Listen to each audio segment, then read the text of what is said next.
برنامه اخبار آزادی با آخرین خبرهای تاجیکستان و جهان تقدیم شما می شود. عبدالله اشرف هستم. سلام. امروز سه‌شنبه 16 مارس. حالا توجه کنید به سرخطی موضوعهای برنامه امروز.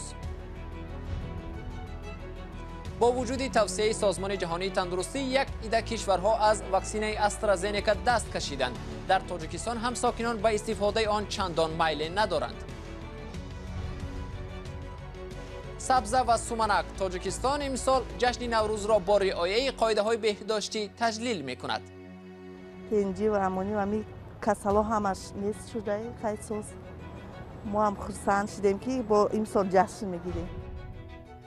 سرباری عائله و یا دستیاری مادر، سرنوشت طفلانی که با سندروم داون به دنیا می آیند به نزدیکان و جامعه ارتباط دارد. سطح انکشاف آنها حتما از نگاه بین پدر و مادر وابسته است.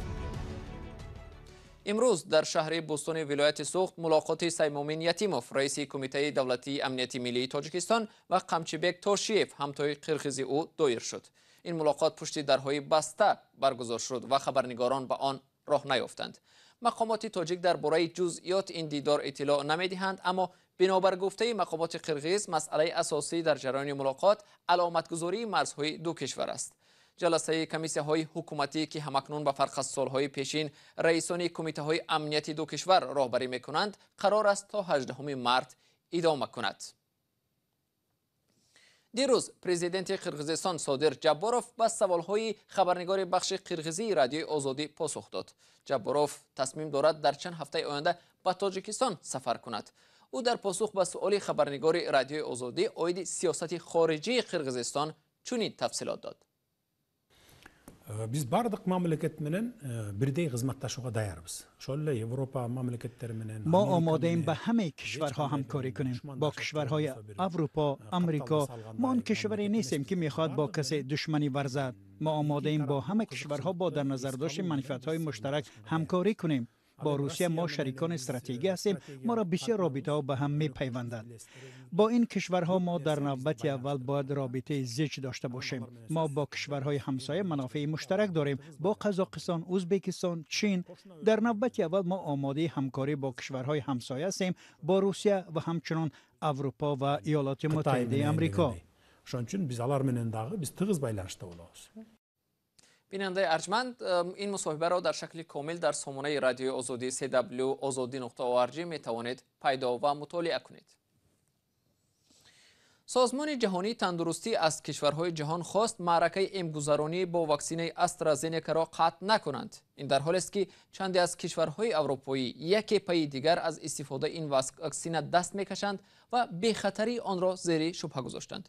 تاجیکستان هم در دایره برنامه کوواکس یک بسته واکسن های استرازنیکا را دسترس کرده است. تاجیکستان در رابطه با این واکسن چی تصمیم میگیرد؟ گزارش امرالدین عالموف و مولا رجب یوسفی.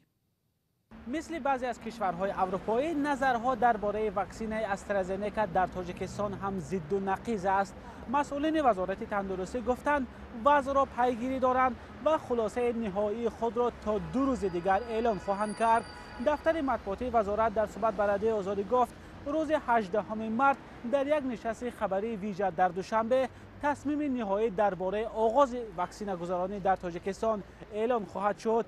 در این نشست قرار است نمایندگان سازمان جهانی تندرستی و سازمان یونیسف هم اشتراک کنند. اما در بین مردم بخصوص پزشکان که باید اولین شده واکسن استرازنیکا را گیرند نظرها یکسان نیست. برخی پزشکان میگویند گرفتن واکسن مهم است، اما ایده دیگر از دکتران گفتند چون بحث درباره امن بودن واکسن استرازنیکا زیاد شده است تا زمان خلاصه نهایی از گرفتن این نمود واکسن خودداری میکنند. تاجیکستان روز 9 مارس 192,000 وایه از واکسن استرازنیکا را دریافت کرد. این واکسن ها در دایره برنامه کوواکس سازمان جهانی بهداشت رایگان به تاجیکستان داده شدند.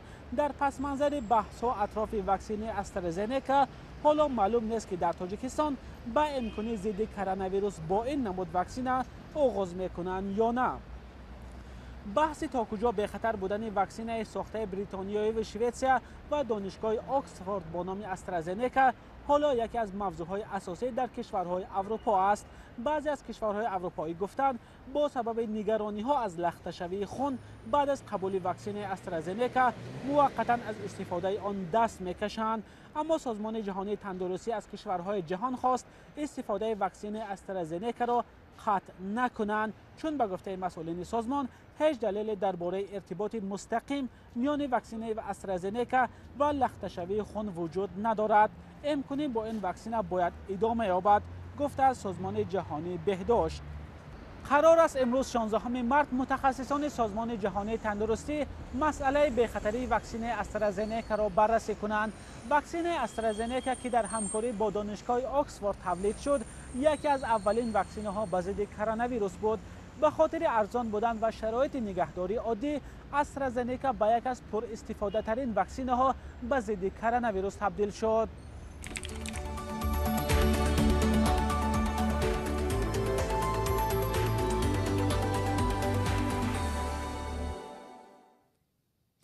در بعضی کشورهای اروپایی رژه کرانتین شدیدتر و برگزاری معرکه‌های عمومی محدودتر می شود. اما تاجیکستان امسال تصمیم گرفت نوروز را با رعایت قاعده‌های بهداشتی جشن گیرد. در آستانه نوروز به فرق از سال گذشته تا اندازه فضای ایدانه در پایتخت تاجیکستان به نظر می رسد. در مرکز شهر دوشنبه نما یا مجسمه سبزه که از آن غذای اساسی نوروزی را آماده می کنند گذاشتند. درباره حال و هوای پیش از نوروزی همکاران ما سرویناز روح‌الله و امرالدین اولیموف گزارش می‌دهند. میرالی عبداللهیف 20 سال اخیر در نزد مجسمه اسماعیل سامانی در مرکز دوشنبه صورتگیر است. هر سال در عرفه نوروز کار او زیاد می شود. میگوید در همه دوره کارش سال گذشته از همه بیرنگ و بی‌مشتری بود. این شب و روز خوشحال است که ساکنان نوروز را مثل سالهای پیش از کووید استقبال میکنند. مردم نبود، برای کسل بیماری‌ها که بسیار که بود مردم کم می اومد. اگه سال ماه نوروزی بهترین نوروزی دادن بسیار است که سالی نودن مثلا نه نوروز فرما میکنن دخترکو کودککو تا مسافر کمپیرش میخیزه میبروی که بهار چقدرش گفتن آدمیزاد چیز. مشاهده ما هم از مکانهای اصلی آمادگی به جشن نوروز نشان داد که به فرق از سال گذشته آدمان با هراسی کمتر در کوچه ها سیر و گشت میکنند. میگویند امسال نوروز را جشن میگیرند. این سال رنگی اصول نه، این سال که جشن میگیره. خدا با شکر که تنجی و امانی و امی کسلا همش نیست شده. خیلی سوز خیلی سال کوشش میکنه همه که نوروزی خوب گذره. یک ماه پیش ستاد جمهوریوی پیشگیری از پنه‌شوی کرونا ویروس با برگزاری جشن نوروز در کشور اجازه داد، اما جمع آمد مردم زیاد را در معرکه‌های آن منع کرد. با رعایت همون بهداشتی، یعنی با همون چی میگن نقاب‌هایی که نقاب‌های یک کرته استفاده برده. کارشناسان میگویند چنین محدودیت میباید سال گذشته جاری میشد، ولی حالا در دوره بعد از کووید عید و خوشحالی بر روحیه مردم تأثیری نیک دارد. اما با قبل جامعه شناسان از حد بیش رسمی شدن جشن و مراسم های ملی تا اندازه شکوه آن را در نزد ساکنان کم رنگ کرده است. تا نوروز 5 روز دیگر باقی مانده است. شهرداری دوشنبه به این جشن بین المللی آمادگی جدی دارد. خیابان ها گل پوش می شوند و شعار و آویزه ها سر هر قدم در شهر دیده می شود. این سمانه که 2 سال اخیر به رمز نوروز در دوشنبه تبدیل یافته است، این سال هم با بلندی 30 متر در مرکز پایتخت قامت افراخته است. اما ویژگی اصلی آمادگی مرکز دوشنبه به جشن نوروز 2021 در این است که در روبروی سمانک در کنار دیگر میدان اسماعیل سامانی انا این خان آراسته شده است و در این خان قاشق و طبق گذاشته شده است و چند نوع شیرینی هم و گفته می شود اینجا خوراک هایی که رمز نوروز هستند، یعنی هفسین و هفشی نیز گذاشته خواهد شد. آمادگی جدی شهرداری با نوروز همچنین با آن خاطر است که در آن روزها در دوشنبه فروم دوم بین المللی نوروزی دوشنبه محور رابطه های فرهنگی و سیاحی برگزار می شود. برای شرکت در کار فروم نمایندگان اتحاد دولت های مستقل دعوت شدند. سال گذشته صرف نظر از آغاز پاندمیای کرونا ویروس در همسایه کشورهای تاجیکستان، مقامات جشن دسته جمعی نوروز را با شرکت 12,000 نفر برپا کردند. این تصمیم مقامات که تا آخر ماه اپریل با نبود کرونا ویروس در کشور پایفشاری می‌کردند، مورد انتقاد قرار گرفت.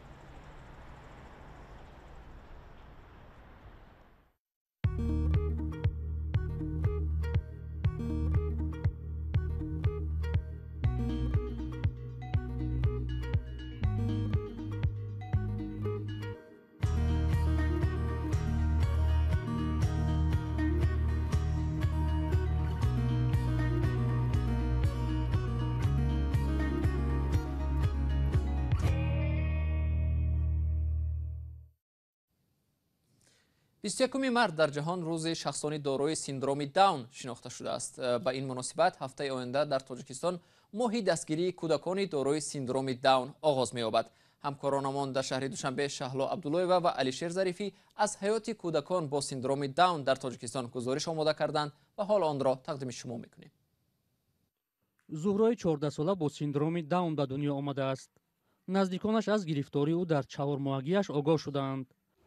گفتم چی کار میکنم فکر کنم که این مثال رو گردان نمیشد گپ نمیزند دل مادر چه خیر که نخواست ساعت باشه که بود دکتر دل برداری کرد زیق نشد خواهر جان همین توبتای گیره انشالله وای میشد ولی گپ میزند راه میگردد زهرا با مشکل حرف میزند ولی در اجرای کارهای خانه فعال است. در صنف 7 میخواند و به قول خودش در آینده میخواهد طبیب شود. من کاسه طبق شوم میگه چجا من خودم میشوم.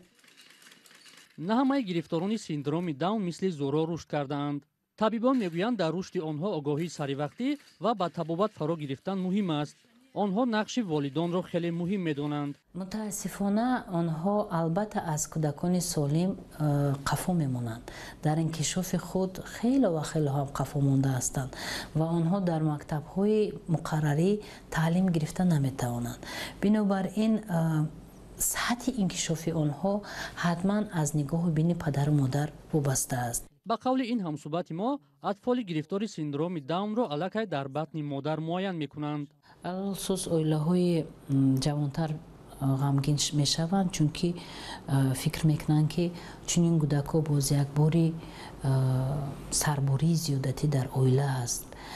ما کوشش میکنیم که با آنها مشورت درست گذرانیم که چنین کودک‌ها اونقدر سرباری ندارند، تنها از مادر و پدر با اینها از مادر و پدر تنها یک مصرف وقت لازم است که با اینها زیادتر مشغول باشند. طبیبان برای رشد کودکان گرفتار سیندروم داون و پیشگیری از هر گونه خطرهای دیگر توصیه می‌دهند که مادران هنوز در وقت حامله‌داری باید از تشخیص گذرند. سیندروم داون با ازدواج‌های خویشتباری و یا طرز ناسالم حیات خانوادگی ارتباط ندارد و گرفتاران سیندروم داون مریضی عنوان نمی‌شوند و طبابت نیز ندارد.